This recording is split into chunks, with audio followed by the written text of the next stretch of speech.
Fala aí, galera do Rede, tudo bem?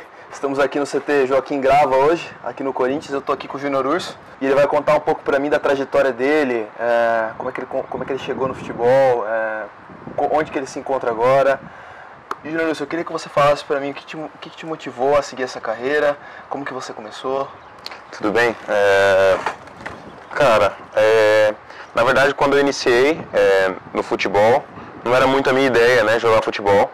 Eu tenho um irmão que jogava futebol, hoje ele já encerrou a sua carreira, mas ele jogava e eu não tinha muito essa ideia de jogar futebol, né?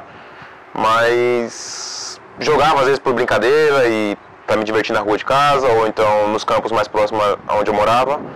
E acabou que pessoas achavam que eu tinha condições de virar jogador de futebol e apostaram em mim, acreditaram e falaram para mim que eu desse sequência nisso, que eu levasse a sério.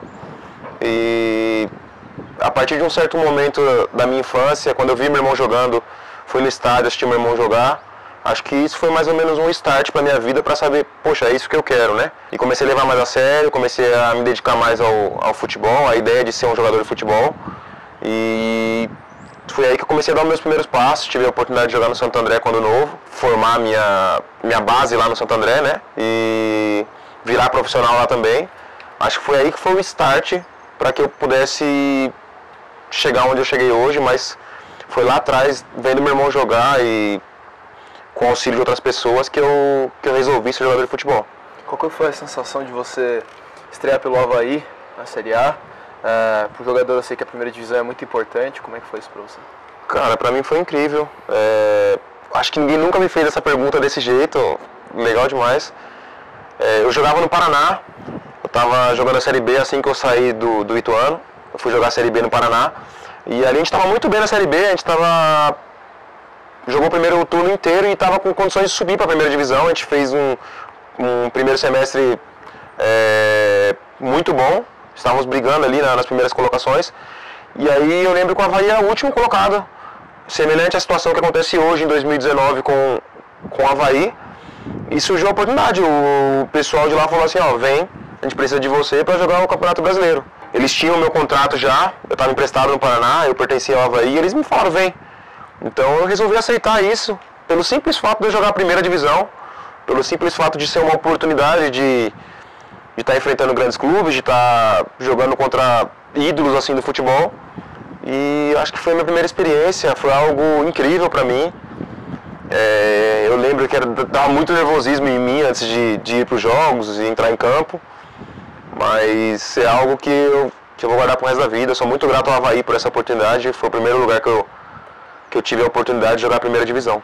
Depois você deslanchou, foi pro Curitiba e aí depois você partiu para a China, né? Foi. Partiu para a China e é uma coisa muito diferente, é um futebol muito diferente, não é como você jogar na Europa, não é como você jogar numa Inglaterra ou na Espanha. Sim. Como é que é lá na China? Me explica aí, como é que você chegou, como é que foi seu esquema lá?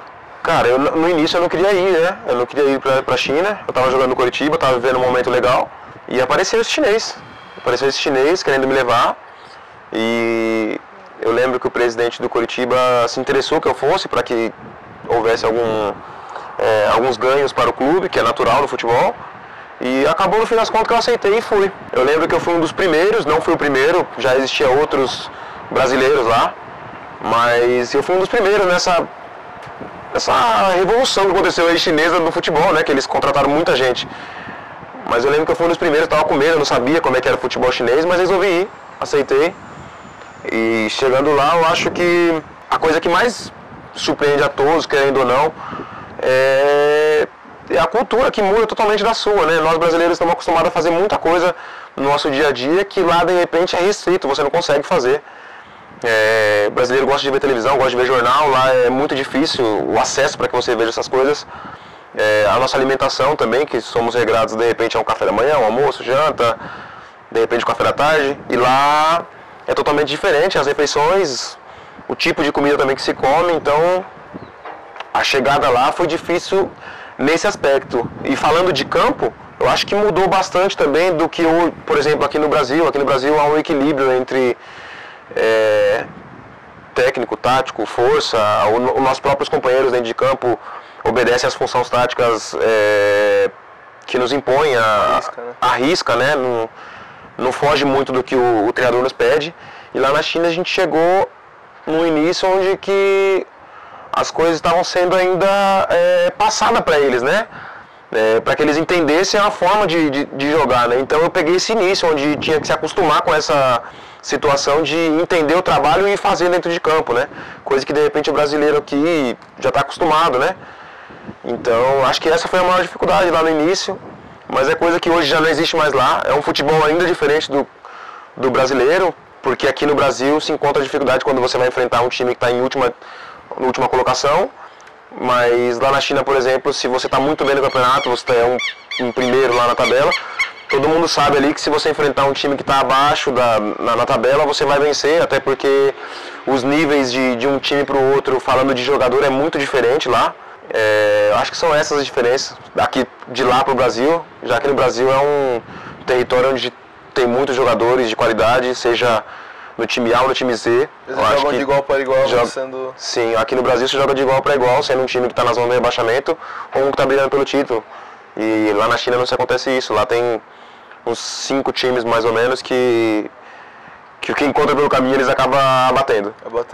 E que história que você poderia contar pra gente da China? O que você acha que... Uma curiosidade sua. Lá na China, por exemplo, há muito tempo atrás, pelo simples fato deles ter tido uma guerra com o Japão, ter tido umas dificuldades que eles enfrentaram, eles passou muita fome, né, antigamente, e então eles tiveram que se adaptar a encontrar alimentos e de repente algumas coisas para eles comerem, né. Então eu tinha um tradutor que ele explicou pra gente que eles passaram por uma situação de fome antigamente, que eles encontraram muita dificuldade. E eu achava que as histórias deles comer escorpião, comer, sei lá, sapo, essas coisas eram mitos, mas na verdade não são coisas que aconteceu. Inclusive quando você vai ao mercado ainda lá na China, você encontra ainda lugares onde vende, sei lá, cobra, ou você encontra que vende sapo. Muitas vezes urso, vi lá nos mercados pessoas comprando sapo, eu vi o cara cortando o sapo para que pudesse levar embora para comer. Não que seja uma coisa fora do comum, porque tem gente que come carne de rã aqui no Brasil, eu entendo tudo isso, mas você vê mesmo de perto o pessoal fazendo essa situação, matando cobra para comer, esse tipo de coisa. Acabou virando parte da cultura deles. Né? Virou parte da cultura deles, são coisas que de repente não ficou só lá atrás onde eles necessitavam comer, né? Eu acho que agora virou uma coisa que eles de repente abraçaram para eles, ou gostam de repente, acabou que ficou para a cultura deles mesmo. E falando agora um pouco do seu momento atual aqui no Corinthians, você voltou para o Brasil, como é que você enxerga um time? Eu lembro que te vi jogar no Campeonato Paulista, você foi um dos melhores da competição. De lá para cá, o que você viu que mudou aqui no time? Cara, quando cheguei ao Corinthians, eu vivi aquele momento mágico, né, do Campeonato Paulista, a gente foi campeão, me elegeram um dos melhores da competição, ganhei um troféu por isso. Mas depois disso acabou vindo um pouquinho de dificuldade, acho que para todos nós. Acabou que tivemos um pouco uma queda de rendimento, assim posso dizer. E enfrentamos dificuldades em alguns jogos, tanto no Brasileiro quanto em outras competições que estávamos disputando. Então acabou que esse brilho que nós estávamos passando para as pessoas acabou que se apagou, né? É um momento difícil, um momento de pressão a gente passou, mas acredito que isso já foi resgatado. O momento de hoje, assim, posso dizer que a nossa equipe se comporta novamente como uma equipe vencedora, que busca a todo momento a vitória contra os seus adversários. Hoje eu posso falar que é um momento mais leve que vivemos aqui dentro do clube, um momento de se reerguer mesmo, sabe? Porque a gente passou por um momento difícil e estamos sendo homens e profissionais suficientes para buscar essa recuperação na nossa carreira, no campeonato. E tudo isso passa muito pela nossa ideia, nossa cabeça de não se abater, né? De não se entregar. Tenho muito que agradecer o Corinthians por isso, aos meus companheiros, porque acho que passa muito por eles os momentos que eu vivo aqui de estar bem, de poder de repente fazer coisas grandes nos jogos. Eu dependo muito deles e eu acho que o momento hoje voltou a ser um momento de brilho para o Corinthians. Para mim, eu estou me sentindo muito bem novamente para fazer o que eu amo. Então eu tenho que agradecer muito esses caras aí que me ajudam muito e me deixam apto dia a dia para poder estar fazendo da melhor maneira e sempre buscando a vitória pro Corinthians. E o que você espera para a próxima temporada? Aí 2020 chegando, novo técnico, Campeonato Paulista, depois vem Brasileirão e vem tudo aquilo. O que você espera? Cara, o primeiro passo é classificar para a Libertadores, é a nossa ideia. Quero muito que o clube dispute a Libertadores no ano de 2020. Passar muito pelo que a gente fizer agora, né? Vamos continuar nos entregando para que isso aconteça.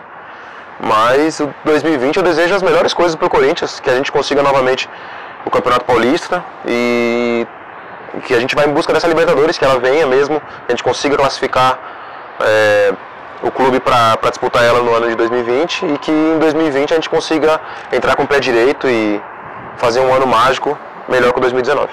Perfeito.